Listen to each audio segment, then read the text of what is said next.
Jadi dari Minori itu menyediakan hotel ya, itu di Cikarang ya? Di Cikarang, di Oyo. Oh, di Oyo. Nah, selama di hotel itu ngapain aja? Iya, Ya, cuma belajar. belajar. Assalamualaikum warahmatullahi wabarakatuh. Berjumpa lagi dengan saya Lukman. Oke guys, gimana teman-teman kabarnya semua? Semoga dalam keadaan sehat. Amin ya. Yang mau pergi ke Jepang, semoga prosesnya lancar, tesnya lolos, dan cepat pendidikan, dan cepat berangkat ke Jepang. Oke guys, pada video kali ini, vlog video kali ini kita akan membahas tentang pendidikan pada masa pandemi di LPK Minori. Oke guys, sebelum lanjut ke videonya, silakan teman-teman pastikan subscribe, like, dan komen untuk mendukung channel ini. Semoga channel ini semakin berkembang. Dan setelah melihat video ini, silakan teman-teman bisa melihat video yang lain. Siapa tahu ada informasi yang bermanfaat buat teman-teman semua. Kalau sudah, let's go.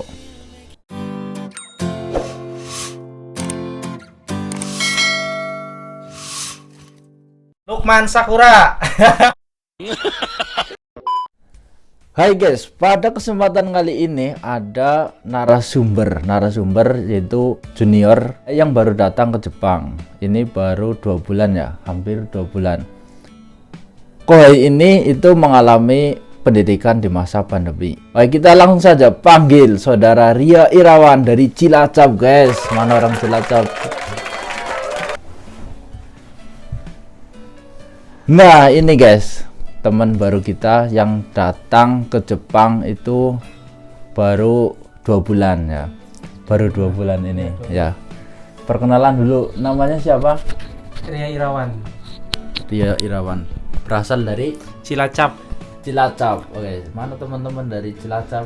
Yang dari Cawang apa? Waduh, dari Cabang apa? Dari Cilacap ada Mas Belangkon, itu YouTuber ngapak juga yang di Baraki. Oke, awal mula masuk ke Minori itu gimana sih?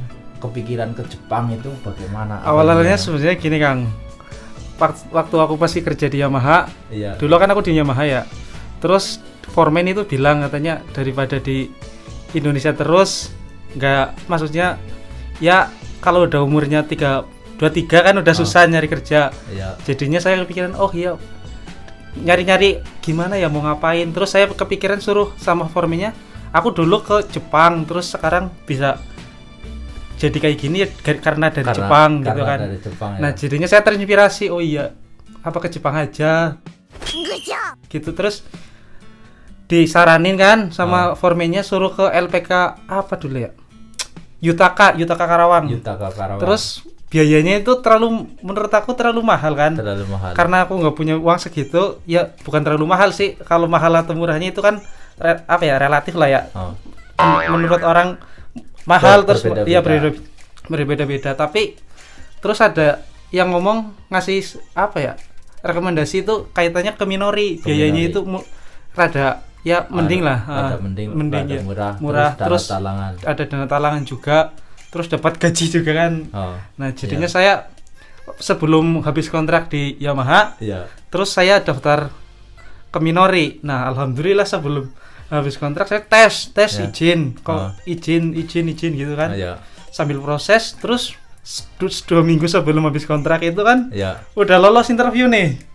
Interview user. Berarti 1 kali daftar langsung lolos. Ya alhamdulillahnya itu 1 kali daftar langsung lolos. Top tier. Kalau temen aku itu ada yang 18 kali tes user itu nggak lolos Kang. Nggak tahu itu kenapa kan. 18 kali. Itu udah berapa tahun katanya ya.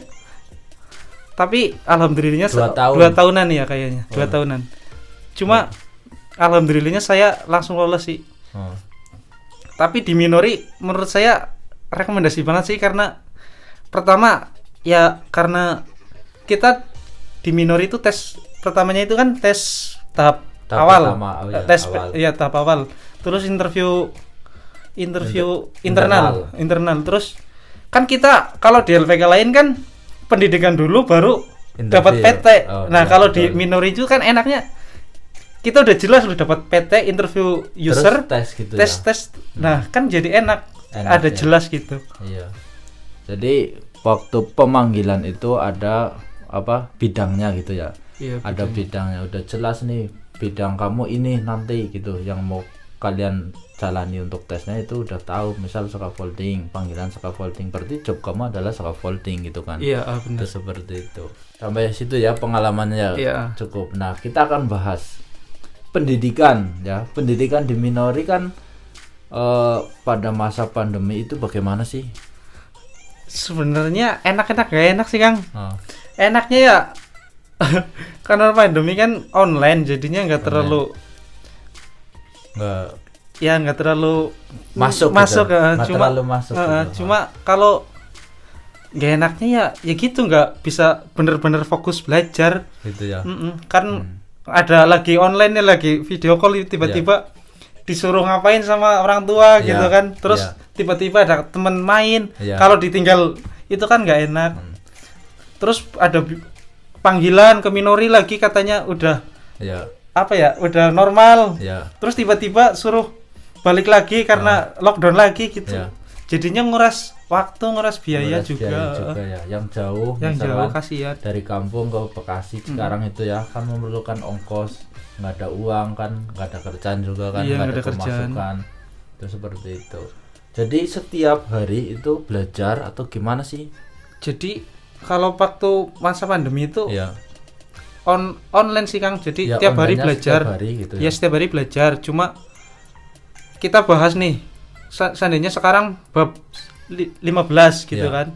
Jadi bab 15 kita pelajarin, ntar jam berapa gitu kan, ada itunya sih, ada schedule-nya, jam segini kita bahas materi, terus hafalan kotoba, tes kotoba, terus ngerjain rensu gitu Kang. Jadi kayak gitu tiap hari kayak gitu. Terus ntar ada sikingnya juga sih. Dari jam berapa sampai jam berapa itu? Dari jam 8 sampai jam 5 sih. Sampai jam 5. Cuma kadang-kadangnya ya jam 9 gitu. Jam 9 mulai. Siking tetap ada ya? Iya, siking ada, cuma kalau kanji kalau kanji nggak ada Kang. Oh, kanji kalau kotoba teknik itu nggak ada. Oh, kotoba teknik nggak ada. Itu seperti itu. Siking tetap ada. Itu harinya hari Jumat kayak biasa. Oke. Nah, kalau pendidikan langsung di Minori itu kan ada olahraga. Nah, olahraga teman-teman yang online ini gimana? Olahraga nggak? Biasanya video sih Kang, dia masin curug push up sama senseinya gitu. Biar sebenarnya bukan itu sih kan, itu juga buat kita juga kan. Maksudnya biar emang kita di Jepang kan bener-bener fisik dikuras kan, jadi biar terlatih gitu. Jadi suruh push up-nya ya kita sambil video call gitu. Berapa kali juga ya, tambah lagi gitu. Push up. Oh, itu seperti lari-lari di rumah nggak? Kalau lari-lari inisiatif sendiri sih. Inisiatif sendiri. Oh, seperti itu. Oke, itu soal pendidikan ya. Terus untuk uang kan kalau normalnya kita mendapatkan uang 500.000 ya. Oh iya. Pada umumnya gitu. Nah, pada masa pandemi ini bagaimana? Kalau waktu pandemi itu kita dapat 100.000 sih Kang, itu katanya uang pulsa. Ya, uang pulsa. Ya lumayan juga sih. Lumayan juga 100.000 setiap bulan itu buat pulsa. Ya lumayan buat beli kuota ya. Iya, tapi enggak. Kalau itu yang 100.000 biasanya buat jajan sih. Oh, buat jajan ya. Yang itu kota minta sama orang tua. Oke, minta nggak apa-apa. Yang penting kita mau balikan berlipat-lipat ketika sudah bekerja di Jepang. Asik nggak? Asik.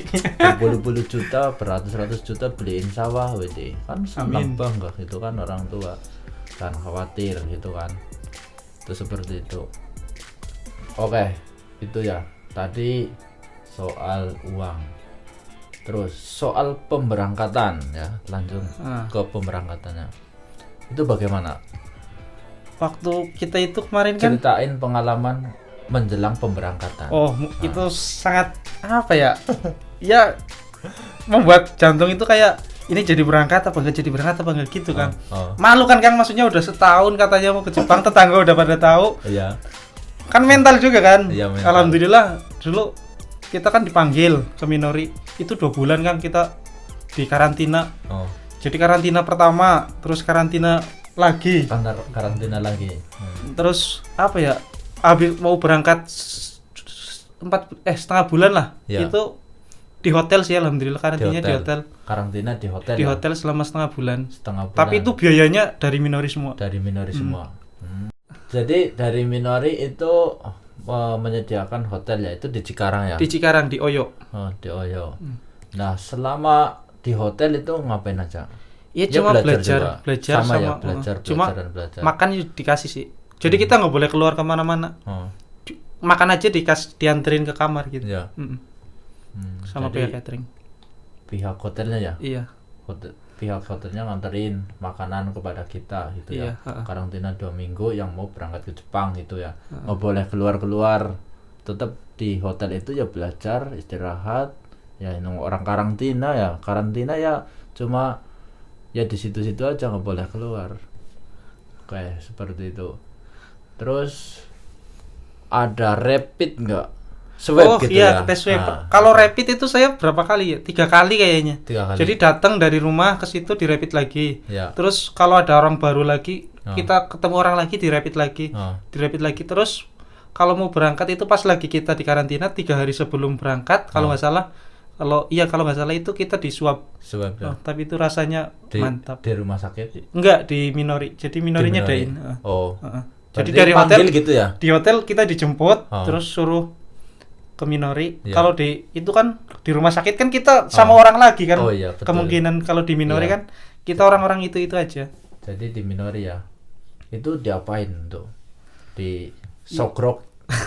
Disokong ya. Apa sih bahasanya? Ya diambil lendirnya. Oh. Itu seperti itu. Biaya juga dari Minori. Gitu, Kita seperti itu. terima beres lah. Terima Minori beres ya. paling Pokoknya enak. Paling jos saya. Pokoknya di Minori itu nggak kecewa, sangat rekomendasi sekali buat teman-teman yang ingin pergi ke Jepang. Biayanya udah ditanggung sama Minori gitu ya. Apapun ditanggung. Iya, apapun ditanggung. Itu seperti itu. Terus apa lagi ya? Pendidikan di masa pandemi ya udah itu seperti itu ya. Kalau kesahnya seperti ya, enaknya itu seperti itu. Oke guys, mungkin informasinya seperti itu ya. Sangat bermanfaat sekali, sangat lengkap ya. Jadi buat teman-teman silakan kalau ada pertanyaan itu di kolom komentar. Saya lebih aktif di YouTube daripada Instagram ataupun yang lainnya. Oke, jangan lupa subscribe, like, dan komen. Assalamualaikum warahmatullahi wabarakatuh.